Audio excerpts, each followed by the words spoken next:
I le soafa le tamā ma le alo ma le agaga pa ia. Ia whātasi le li ma o tau.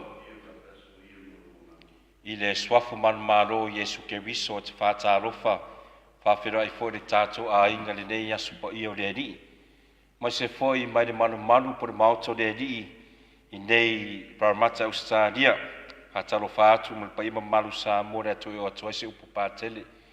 Mai au na pa ia le atua le nei asu whaapito ia te lātou wano longa manu ma manuia o so tātou atunu.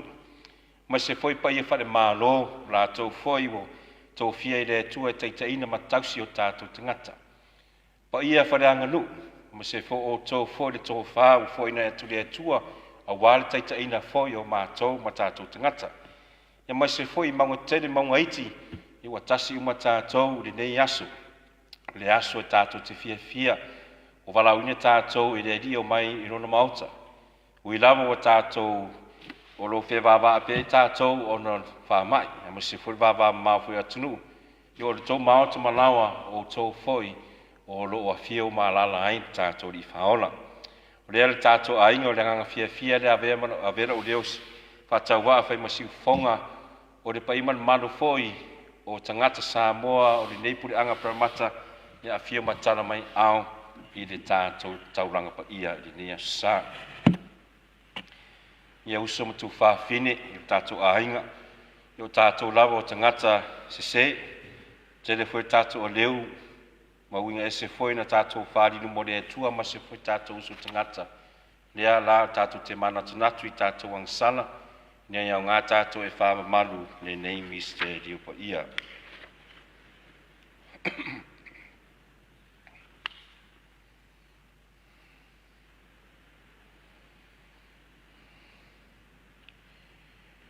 Nā wina mai o e whaamaro o lo i e rotu Salomo, lea i e alofa mai.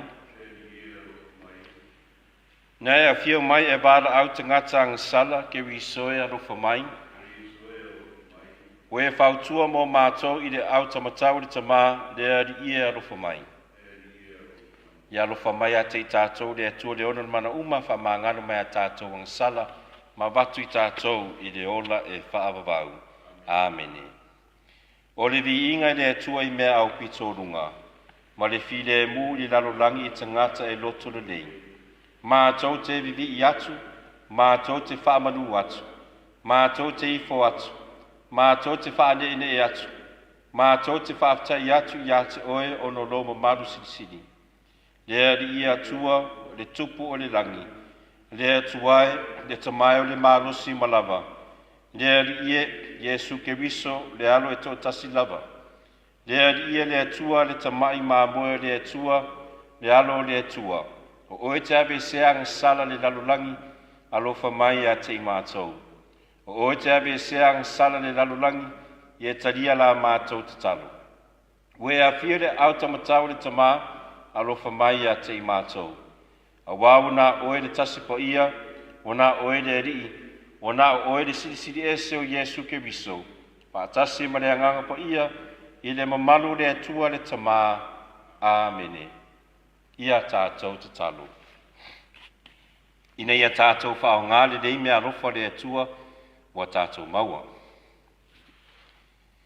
Le atua ero mātou te māmaro mātou puipuinga, e le aise mea e po ia e au noa ma oe. E le aise au ngā o so se mea e au noa ma oe. E taitai mātou i le ola e whaavavau ai lau fiso swani mai, ni ia mātou whao ngā ma le poto, ia whaamanu yanga ue foina mai le nei o langa. La mātou renga le nei alatu lo mātou wari o Yesu ke riso lo walo, o soi foia ma pure whaatasi ma oe ma le anganga po ia, o le atua tō tasi mo le whaavavau lava. Amene.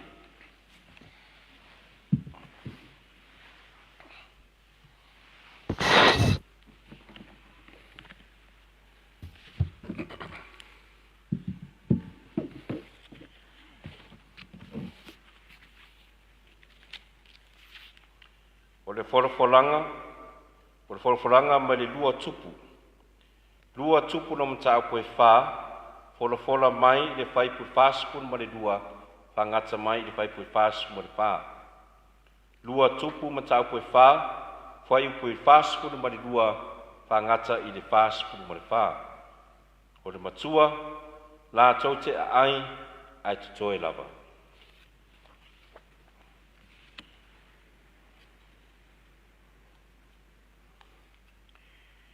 Wa sau le tasi tangata mai le pā ara sārisa.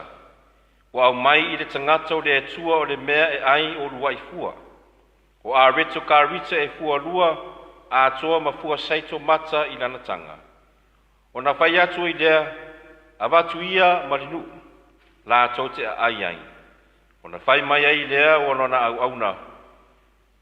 Pe a lau wina atu ea mea nei i luma o tangata e toa se lau. O na toe whai atu ai lea o ia, i nā lau atu ia marinu, i na ia lātou a ai ai. A wā o lo whāpea o na whetalai mai o lea ri, lātou te a ai ai tutoi lava. O na lau atu ai lea e ia i o lātou luma, wa lātou a ai ma o tutoi lava, pei o na whetalai mai ai o lea ri.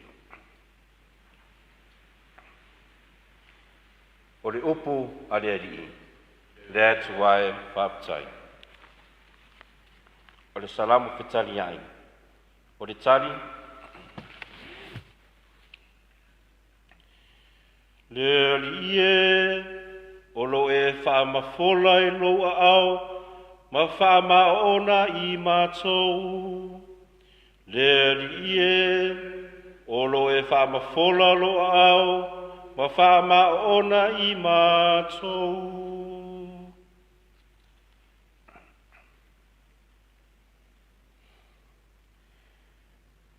Peri e vivi atu ia te oe mea umana e whaia, e whawhetai atu fo ia te oe o tangata mi watua, e tau talatala atu i lātou i le mamalu o lo malo, ma tau atu i lo mana, le ali e, o lo e whamafola lo ao, ma whamaona i mātou. E whaasanga atu ia te oe mātou mea umalawa, e te awatua fo ia lātou mea aiona aso e te tawai. O lo e whamafola lo ao, ma whamaona le manao mea ola umalawa. Ia mea tonu lea li ilo nā la uma, o lo alofa ia na mea umalawa na whaia. Lea li e whamafola loa au, ma whamaona i mātou. Ia mi o tonu le li o na lauma. O lo alofa ia na mea umalava na whaia. E lata mai le li e lata uma. We walau ia te ia. O i lata uma we walau ia te ia. Ma le wha maoni. Le ali e. O lo e wha ma fola lo au.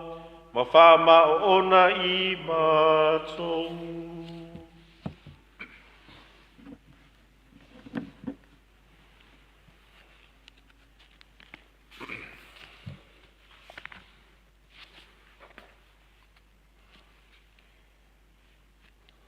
Second reading from the letter of St. Paul to the Ephesians, chapter 2, verses 13 to 18.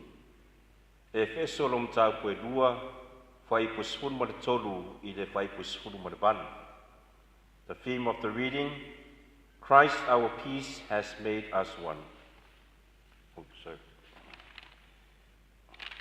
Amalu atu se whai tonga patere. Ephesians chapter 4, verses 1 to 6. Efeso matau koe wha, whai pumoamua I le whai pueono. The theme of the reading, there is one body, one Lord, one faith, one baptism. I, the prisoner in the Lord, implore you to lead a life worthy of your vocation. Bear with one another charitably in complete selflessness, gentleness, and patience. Do all you can to preserve the unity of the Spirit by the peace that binds you together. There is one body, one Spirit, just as you were all called into one and the same hope when you were called. There is one Lord, one faith, one baptism, and one God, who is Father of all, through all and within all. The word of the Lord. Thanks be to God. Alleluia, alleluia, alleluia. Wau mamoe whalongo mai lato ilo leo, wo iloa fo I lato, wo lato muri mai fo ia te au. Alleluia, alleluia, alleluia. Ia whātasi le li ma outou, o le wholofolanga ma le vangalia pa ia na tūsia e Ioane, lea li ia vi ia oe. Ioane nom tau poe ono, wholofola mai le whai poe mua pangata mai I le whai pusumu lima. Ioane nom tau poe ono, whai upu mua pangata mai I le whai pusumu lima. O le matua, ua tufa I ta oto, ua abatu whaitalia I lātou.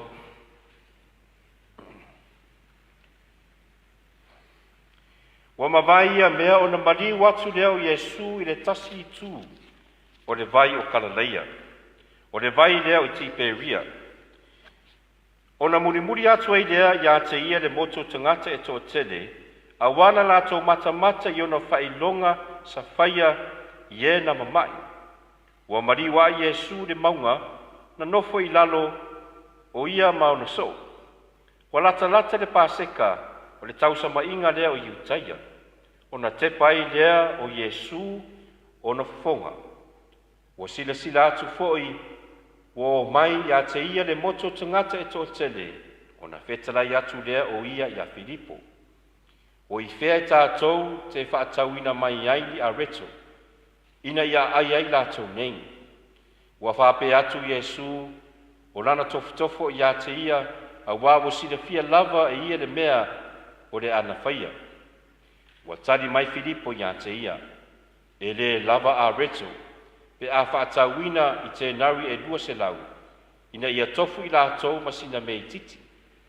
O na whai mai lea ia te ia o le tasi o na soo, o ane te rea, o le uso Simona Peteru. O loi nei le tama o ia te ia a reto ka rite e lima, Ma nai ia iti e lua lau.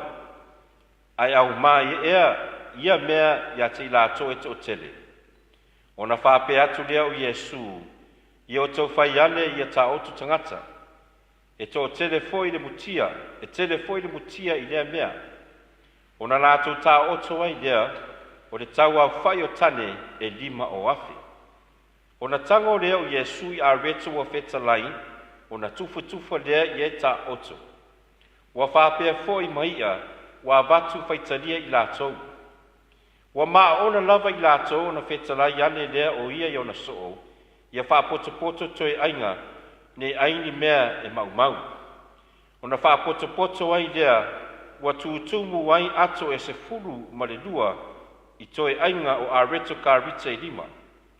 O mea ia na toe ie na ai, we iloa e ia tangata le whailonga na whaia Yesu, ona whaapea leo i lato, e moni.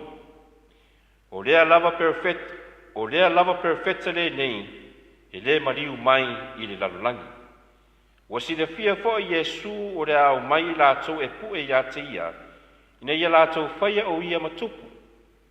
O na toe mariu ese ai lea o ia e to tasi i le maunga. O le tala le nei a le rii.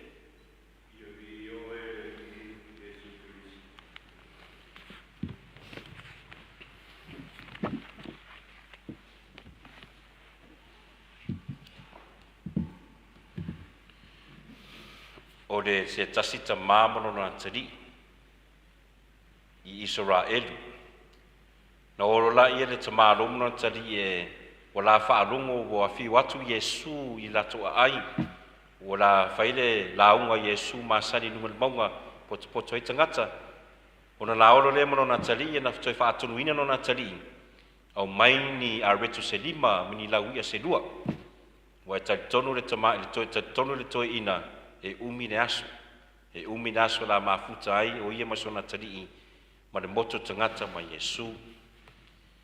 Wala taunu i mena na ye tato i faola ma tangata o lo te mile o silingero Yesu na no so pe weini se po ese mea ai. Ta de otro Filipo e le lava le tupele fa kause mea e fango mo ni tangata. Ai sala ane le tamaititi dia ya Anterea. Le usa Simona. Ona fa apero rai e tamaititi i lona tama. Papa, e pau lava se mea mlau avele ta falawa i e 5 mai e 2. La ave ya Yesu. O tatonu lava la fai Yesu se va venga. Ai o te fia tau atu Yesu o lau fiso swani. A lau mea lofa foi lea ia te ia mo tangata uma. Ia soi le toi ina ia na whatanga ina no na tari. Tu lola i le nimo antelea. Ia lea na o tatou whaalongo lola ia i le tatou evangelia. Ia whapea tana anterea ia Yesu ia lea di ie. Ia lea wasau le tamaititi lea po le tama lea, le tau lea. Ia nei a reto 5 mani lau ia 2. Umana whaatino Yesu le vavenga whawhanga le motu tangata. O umana le aso, toi whaatonu Yesu le nao so toi poto me toi auni mau. Toi foi uma tangata i lato fale whapea foi ma le toi ina mano na teri. Ia vai atu toi ina le fia, le tau saa fia, le fo ringa o se ona tari. Ina fisiri ro le tamaro san. La mo e fia. La mo e ata. E tari atu se ona tari papa. No ngonga la o fia. Wa faisa au mea o ngā. O ave sa o fisoswangi kele e kiki. A o fia la o fisoswangi le i kiki ngei. O whaala po au koe whakele e Yesu wana nei. Uso matu whaafine o le nerei tala ia ua toe manatua le nei au auna le mai se tusi whaitau sa o whaitau ina le tausanga tene tuna i atu i le matua aonga i maarisi whenera mudvai. O le tusi ia mo i lava lo se tala le tonu le tusi pa ia. Ia au le anganga lava i le tusi tala e whaasine o le tamaititi lea na ave ona a reto i 5. Mana lau ia i lua ia Yesu ina ia whawhanga Yesu le motu tō tera tangata. The main theme of the story o le tala ia tāua le nei tala, le whiau le nei tala, le fia lea o le nei tau lea, i lona sosoani i le li faona. E fsiningia foi tātou pe mawhai tātou mauri fia pe mawhai foi tātou foi na foi tātou tangata. So se sosoani lava ina mawhai ai o tātou sosoani ia le tua ina ia whawhanga ma whawheinu o tātou tangata. Tau i lava le ne whaitanga mo tātou ne sa ina ia tātou te mana tunatu ai. Wa o tātou lava tātou tangata. O le nātua le tangata fi ai whieinu te mi umwa. Ai o tātou foi. O tātou foi e te tau foi na tātou avele sosoani. Ave foi le tātou lima poto au foi e whawhanga ma whainu se tasi foi tangata. I le tama ma tene sa mo lava ia o lana tofinga. Ina ia tautua. Mo mātua, mo na matai, mo na nuu. Iwi lava lātou te le whape whanga i lātou. Au lātou te whangase seina. O tau mawha. Pe ho se a wala fole tau si ia le tama ma tene sa moa. Pe uso e uta na maumanga. Whaide saka. Whaide mea ai. Awane i tūlai e se matua po le toa ina mo na matua e whaia nei fe au. E whaia e le tama ma le tene sa moa. Ina ia tausi ma whasoswani i ona mātua ona ainga. O te mawhai ei lo lava malama. E tātou te whaatusa lea i le tamaititi po le tau lea. Na ia whaia le nei tau tua i lona ali i le whaola. Na whaia foi emosiona ta mane na o ma e ova ai Yesu le o whawhanga ai le motu tō tele o tangata. E tātou te wāwa ai foi pe tātou tō te silsila foi i le tātou langa wha le aso lava ia.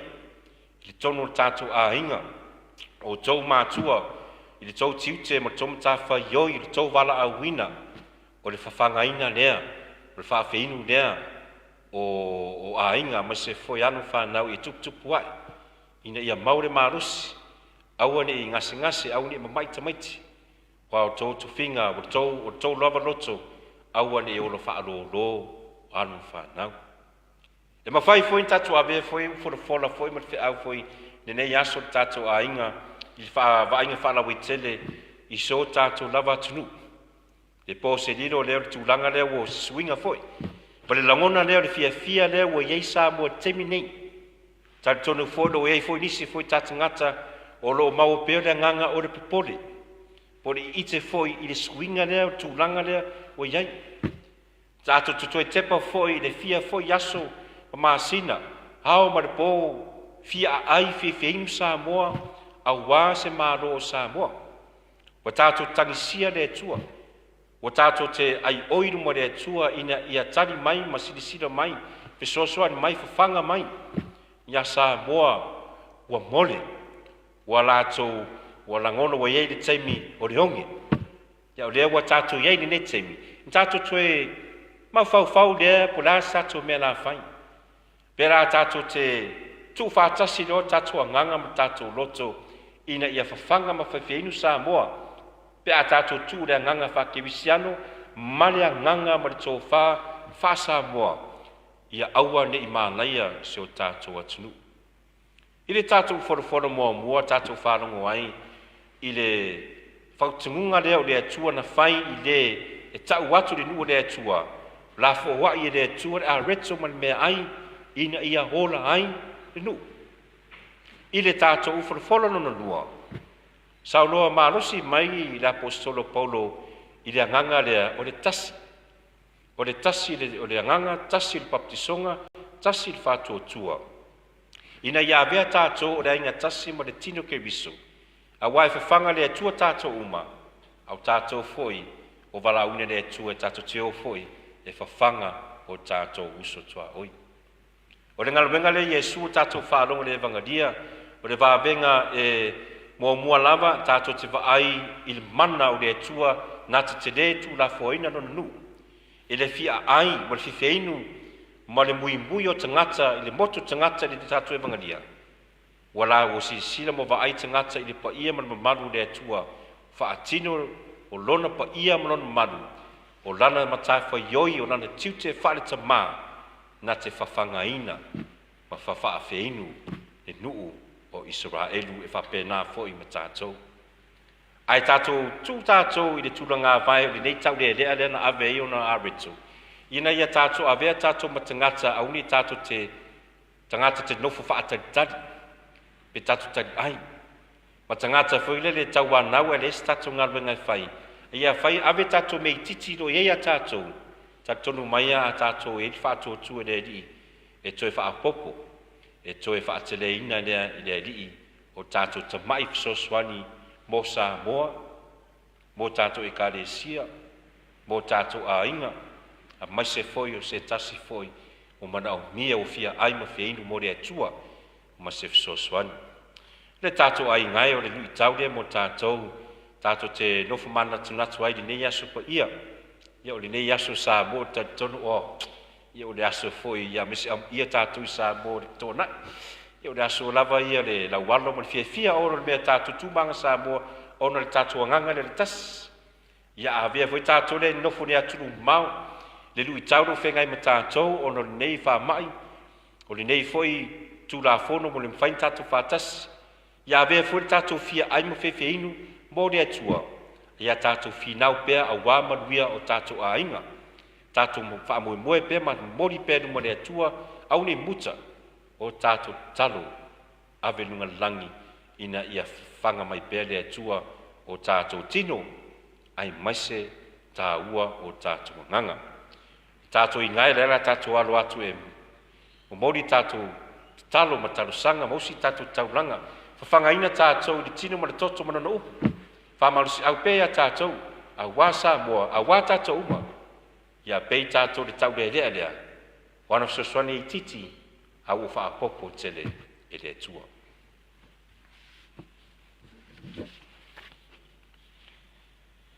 Usa matu whawhino mai o tātou a ai, tau tau mawhafo i le upu whore le tua ni nea sa, ia lera tātou te whaafou, tātou whaatua tua lumo le tua molona e kāresia.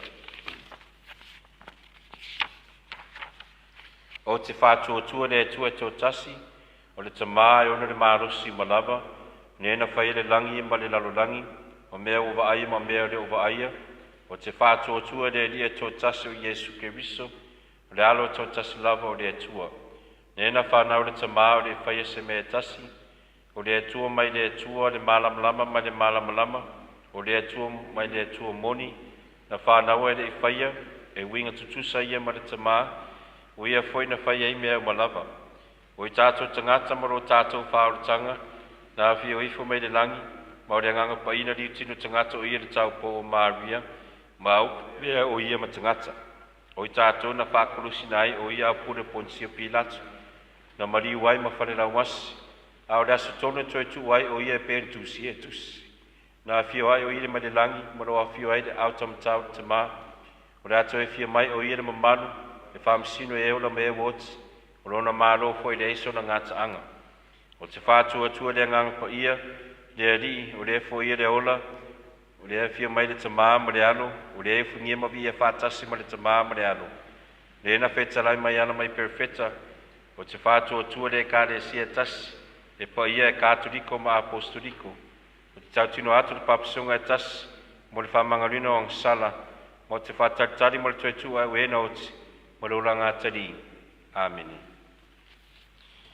E tātou i ngai, e tātou mo mori, tātou tarusanga mana onga no mo le tua e ale tātou tarusanga no tele. Tātou talo mo le tamapa ia ia Pope Francis. Wana uso of senga o Big Paul. Me se foi pa i le tuenga sa. Ia le ngata foi le au whairanga pa ia le tua so se fata whai tauranga. Ina ia avea pe la tau matangata whātua tua marosi. E wāri whangaina ko le nuu pa ia o le tua. Tātou renga lea i lea li. Tātou te talo pēr mo le lalurangi a toa, lo whengai pēr ma whapitau li o nei wha mai.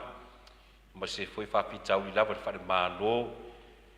Tātou te mori pēr mo le atua, le file mu mo watulu uma o le lalurangi. Tātou renga lea i lea li. Lea li e whafonga mai. Tātou talo whapitoa mo i lātou, o lo whātinoa le tau le ngaluenga le tau tua sosoani o lātou o le ini whale o le isi lese mea ai, lese mea nofo ai o lātou manau mia fesoswani whapitoa. Ia tātou talo foi ma lātou lo whengai foi minei mawtianga. Ia tātou lenga lea i lea li e whafongu mai. Tātou mori tātou tarusanga mo Samoa, ma se whaera na whainga māro, ma ne swinga foi le wa tātou iai, tātou talo mori while e mu, toa peritai mo Samoa, talo whapitoa mo tātou taitai, i tu mai rua, ina ia soswani le nganga le tua mo lātou, ia ma se foi tātou lava soswani, ia whaapopo tele le tua mo tātou taitai, ia wā le savaringa manuia o Samoa, tātou renga lea i lea li e whaafunga mai. Mō tātou afu mai maunga, o tau mātua, tupuranga taravou, e mai se foi whanawiti, mōri whapitoa o lei taurang pa ia.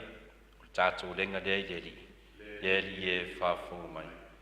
Tātou manatua foi lātou ro ngase foi tātou ainga, tono whare mai, o tono foi maota manoa. O tātou renga lea i lea li. Tātou ainga e tātou talo whalongo, o tātou mori numa le tua tātou lava mana onga.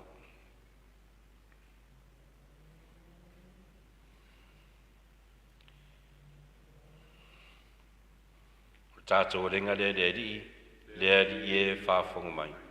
E tūro mātou tu māu whaafonga i mātou talo, tari e whonisi mātou mana onga tu tono mātou loto na mātou renga li nei, alau ti ate o Jesu Kiriso, lo mātou wari i. Amen.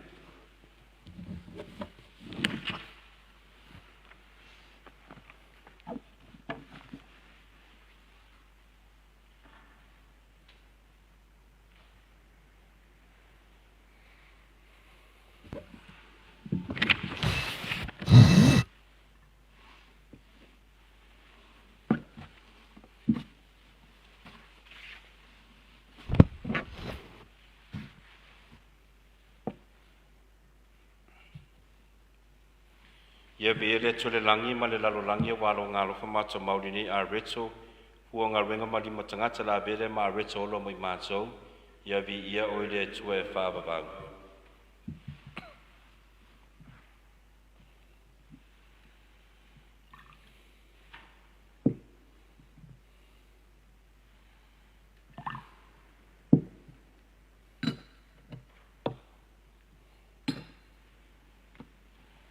Ia le tule langi ma le lalo langi a waro ngā rofa matu mauri nei waina o fua ngā renga ma ngā renga ni matangata.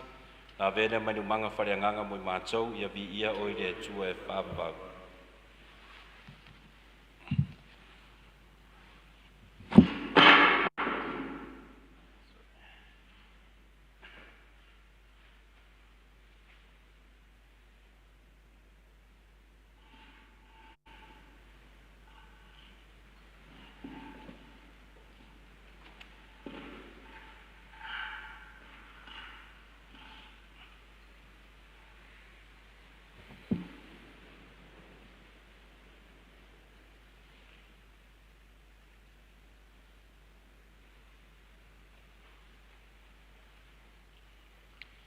Usoma tu whawhine e to talo, ne e tale le leia lau ni taulanga mana o tau le tua le tama e ona ni mana uma.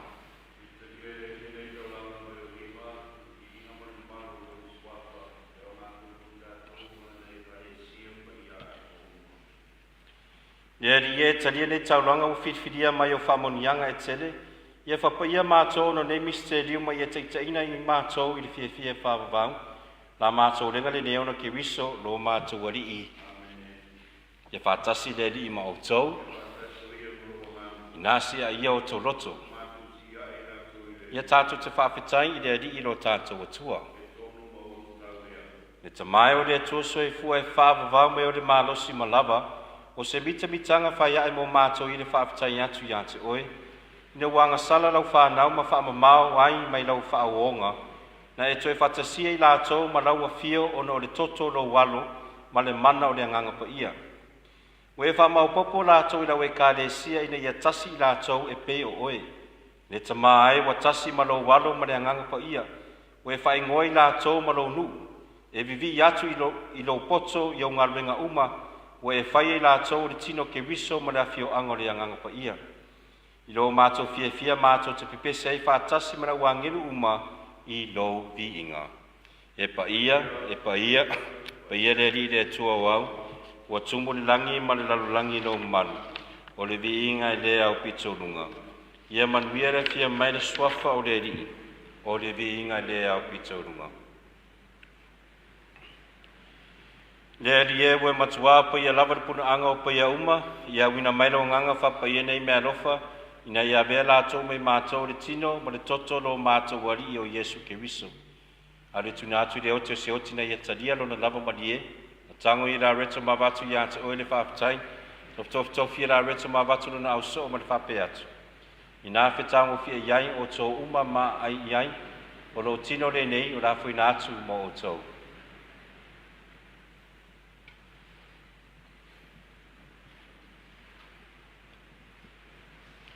Ina o mai le tamafutanga na tango ia leipu na toi avatu ia iata oe le whaapatai mo le viinga na tu atu leipu lo na so mo le whape atu. Ina fe tango fia iai o tō uma ma whinu mai iai o leipu le nei o le toto le whenga inga fō ma le whaavavau. La whaamaluina ma o tō matangata uma ina ia whaamangaluina ia ngasala. Ia tō whaiene ne sauringa o le whaamanatunga o au.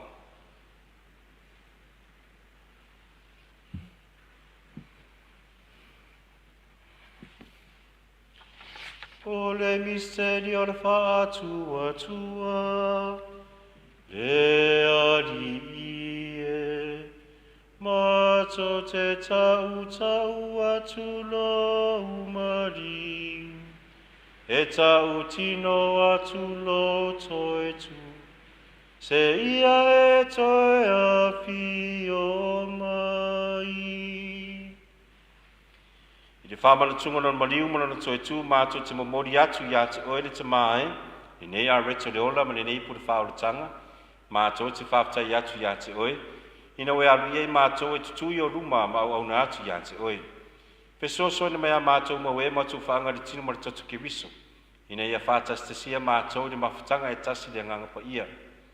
Le ali ia mana tūla oe kāre sia le lalolangi atoa, nei a mātola le alofa whaatasi ma whalani sisi lo mātou te māpa ia. Vincent Long lo mātou pikpo nei Paramata.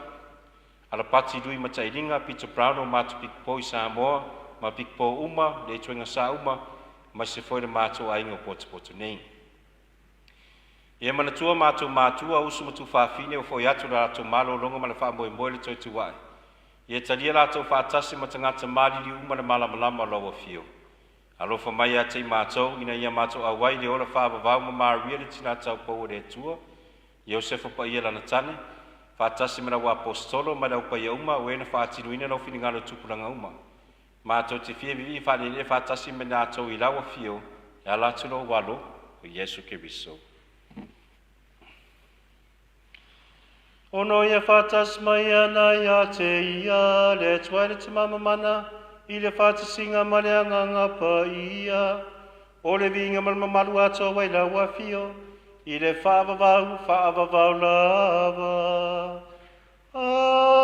Amene, amene, amene. O le polo inga le whaola ma wha tuiala iaunga pa ia, mo whaen wha malasia tātou e tatalo atu. Lo mātou te mai o le rangi, ia pa ia lo suafa, yo mai lo malo, ia whaia lo whingalo le lalolangi e pēnu whai le langi. E whai mai a te I mātou le asu nei, a mātou mea ai e tau ma le asu. E whamangana mai a te I mātou ia mātou ang sala, e pēo le mātou whoi le mātou whamangalo le atu. E wangalanga mai a te I mātou, au whoi le teitainga I mātou le whaaso songa, ai lavea I mātou manileanga. La vea I mātou le ia o mātou le atu mai leanga uma, alofa ngiema whai mai le fili e mui o mātou waso. Ma le fsosoani mai lo alofa muti vale, e sa aloto tu mawa I mātou manang sala, ma malu ai mai atanunga uma, a mātou whatatari ma whamoe moe maluia, ma le afia mai no mātou whaola o Yesu Keriso. O le mālo, le mana ma le vi inga i ona pou nei, i o le whaavavau. Le ia Yesu Keriso na whai atu le o apostolo. O le file e mua tu atu ia te o tau, o lo file e mua tu atu ia te o tau. Au nesi di sila mea mātou ang sala, ai whātou tūlau e kāre sia malofangia, Fo ia te ile file mu ma tase tu sai mano finingano. O le so e fu ma pure i le whaavavau lava. Amen. Ia tu mau pe ate o tau le file mu mai le ri. Ia tātou te whiofofo ai nei le whai longa o le file mu ke wiso. File mu ke wiso ate o tau sa moa. Te mai māmoe le atua, te abe ese ang sala lalang, alofa mai a te mātou. Te mai māmoe le atua, te abe ese ang sala lalang, alofa mai a te mātou. Te mai māmoe le atua, te abe ese ang sala lalang, hoi mai a te mātou ro fide mu.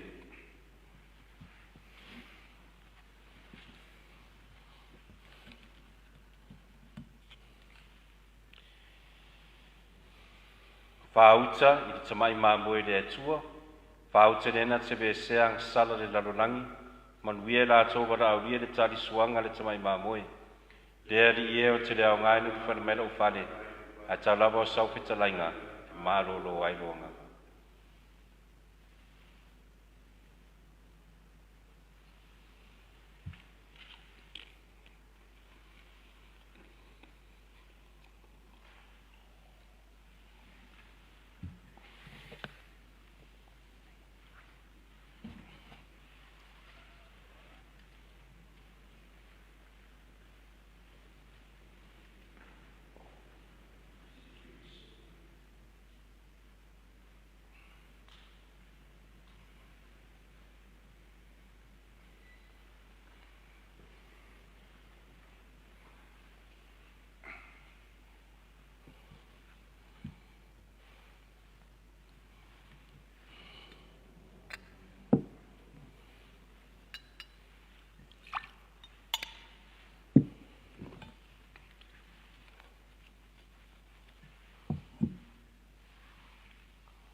Yes, we, oh,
Ia tātou te talo.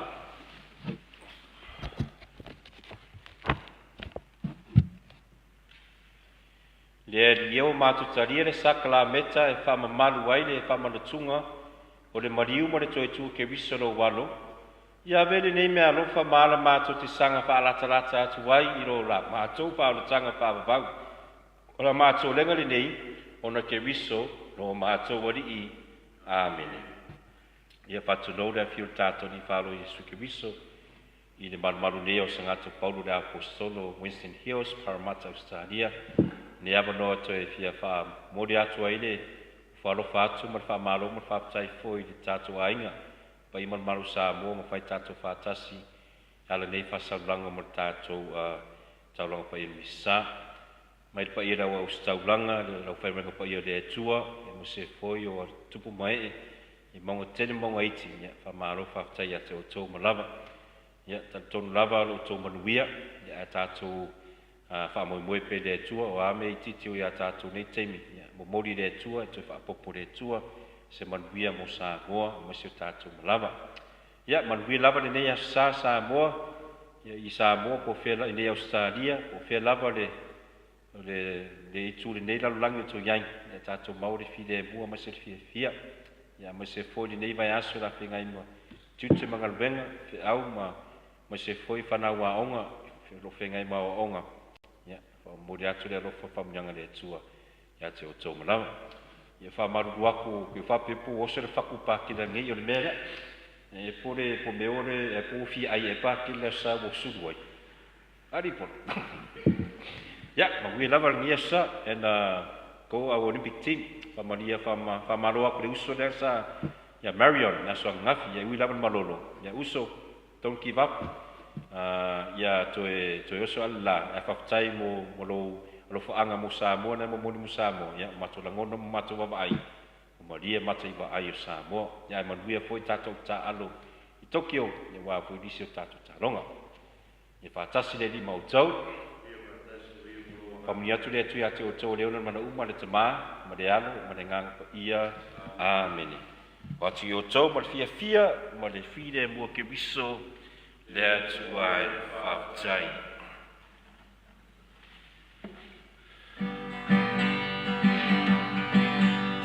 Siva, siva mai, me ae, fia fia reali. Siva, siva mai, me ae, fia fia reali. Siva, siva mai, me ae, fia fia reali.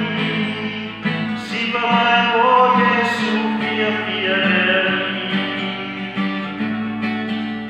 Pati pati mai me ae fia fia reali. Pati pati mai me ae fia fia reali. Pati